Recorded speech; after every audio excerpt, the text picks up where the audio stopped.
Today, right now, we are going to be installing a 2.5-inch complete coilover replacement lift kit from Eurowise on my 957 Cayenne to hopefully achieve a lot better overall look and driving capabilities off-road. This is the whole kit laid out in front of me. So we have front coilover, rear coilover, upper control arm, and then as well, we're going to be lowering or dropping the subframe a 1/2 inch, both front and rear. This is just to correct the geometry once the coilovers are in, so it rides just as if it's on OEM suspension. The springs are Eibach, everything else is designed, tuned to Eurowise specifications, and if you're into off-road Cayennes, there's a good, not a good chance, I'm positive you've heard the name Eurowise before, but they've been doing stuff for European vehicles for a very, very, very long time, and it's a very renowned name when it comes to that space. So personally, I would absolutely trust them to design this stuff for the Cayennes, and that's why it's here in front of me. The fit and finish of everything on the floor is incredible, and I cannot wait to feel how it is once it's on the SUV.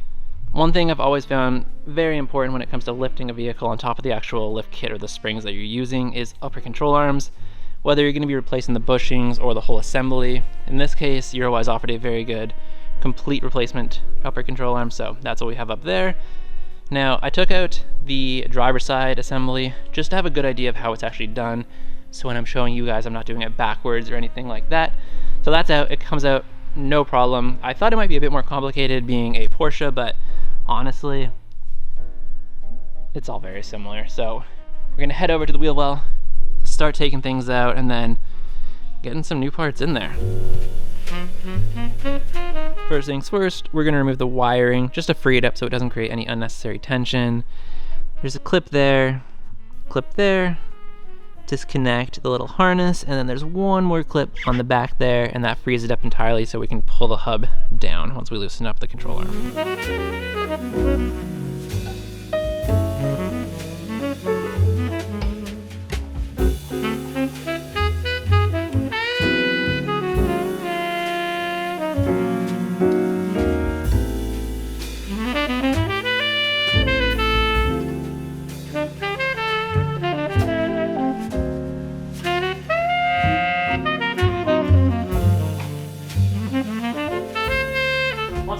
Free, we're going to take an 18 mil socket and remove the nut to remove the upper control arm, and then once it's off, You can either hit it with a hammer to remove it. I think this one's gonna be stubborn, so I'll just use a ball joint separator, but I'm sure if you hit it enough, it will come loose eventually.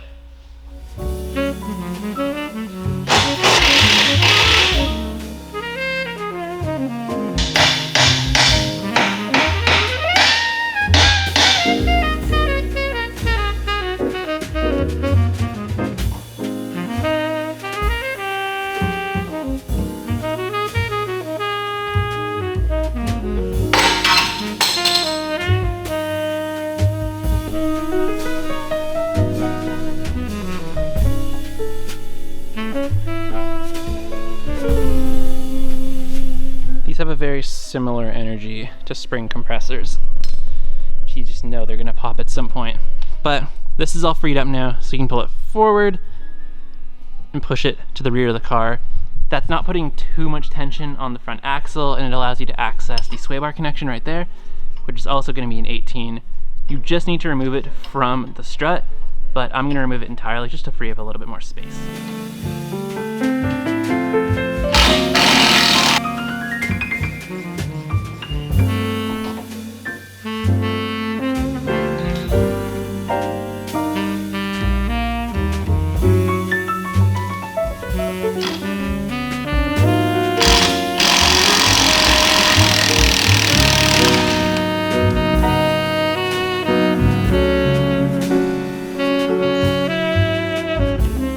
So on my car, it looks like someone put in the bolt for the sway bar linkage backwards because I can't take it out without tearing into the boot on the CV axle.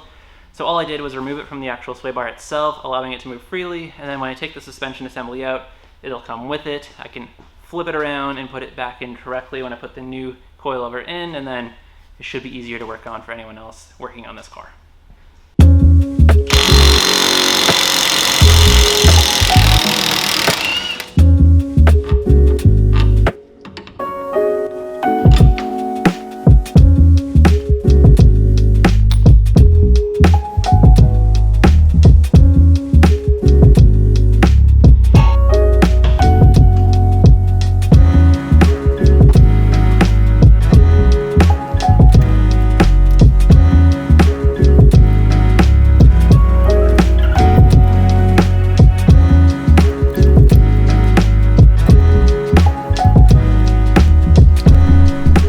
When we go to remove the 3 bolts on the top of each assembly, 2 are fine on each side, 1 is terrible.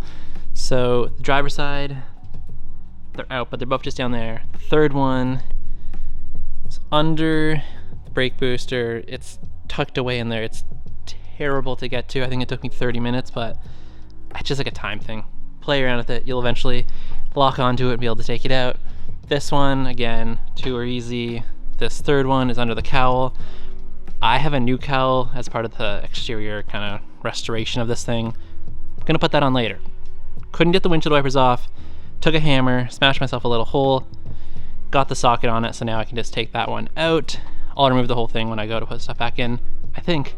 But until then, I can remove it, and then this is just gonna drop completely out. You don't actually really even need someone to hold it because the way it's designed, it kind of just falls onto the axle. It doesn't really drop out super heavy because it's so chunky up there. So take those 3 out, pull it out, and then we're gonna move on to the subframe job.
parts are marinating in a little bit of degreaser, we're gonna take a jack and a 2x8 and hold up the front subframe just to take a little bit of the tension off while we pull out the bolts. And then we can slide in the 1/2 inch front subframe spacer. We're gonna do the front two first and then the back two to try and keep it aligned as much as possible. The longer bolts go in the front two holes and the shorter ones go in the rear two.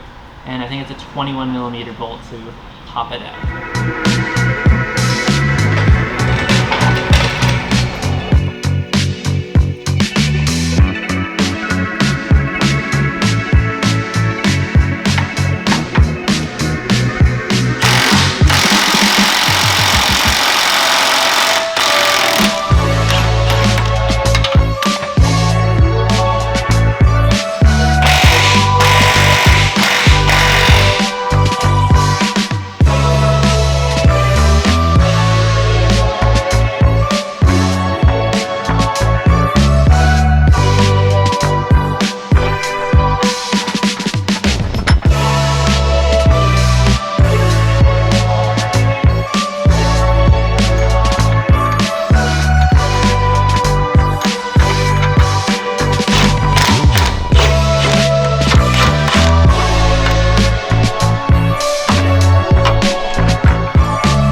Coilover, it's now in the front. I didn't find it that difficult. I put a jack under the lower control arm just to kind of hold it up a little bit, and then there is 3 pins on the actual top hat assembly. They slide right into these holes and it makes it pretty easy. So 3 bolts on the top, all torqued down to 50 Newton meters. I also torqued down the upper control arm to the top hat carrier assembly at 50 Newton meters as well. Everything else is gonna get left just hand tight until there's some weight on the car, and then I'll go back and retorque everything to proper spec. Now, I'm gonna slide in the sway bar link, attach the coilover to the lower control arm, then I'll slide in the upper control arm, hand tighten everything like I said, and then move on to the rear.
So the back, it's kind of like the front. We're gonna take the 18 off the bottom of the strut, 4/16 at the top.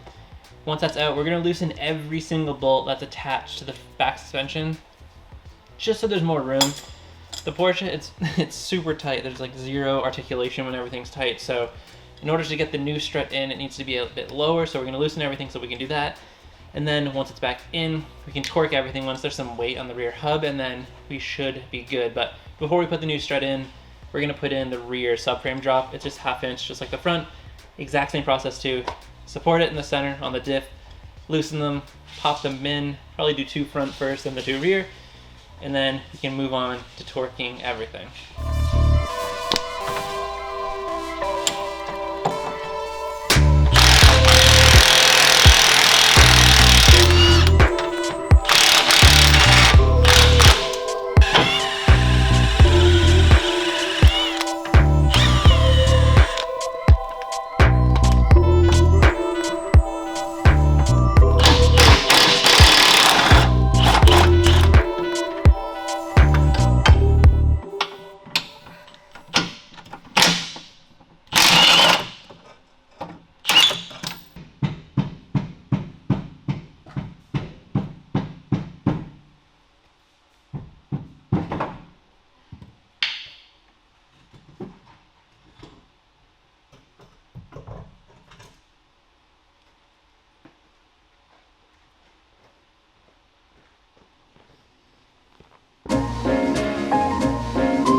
very surprised with how easy, well, not surprised, but I watched a few videos and they left quite a few things out, which made me believe that it was going to be a little bit more difficult than it was, but single man rear coilover install complete. So I slid it up there. There's 4 16s. I held the bottom with a jack, as you saw, just to line it up and hold it in place. Snugged those up, not to spec yet, but got them tight, and then used the jack to kind of slide this into place. You're gonna run into a problem, I think. Sway bar hits this arm, meaning you can't get it down there because it threads on the same bolt as the coilover. So I loosened the sway bar connection here on both sides, and that gave me perfectly enough room to get that on there and get it tightened up. Now what I'm gonna go to do, there's a link in the description to Eurowise's website with all the torque specs for everything in the rear and the front suspension. I'm gonna go through now. I'm not gonna describe all of it because there's so many in there, but this document explains it perfectly well. So I'm gonna go through, do all that. I'm gonna put the jack on the bottom, the lower control arm here, and hold it up as if there's weight on the vehicle. The best way to do it is put the wheel on and get the full weight of the vehicle actually on the ground and then torque everything to spec. Either way, if I do feel any binding or any squeaking, I can go back and fix it, but I do have a bunch more work to do in the wheel well after this video, so that's the way I'm gonna do it right now.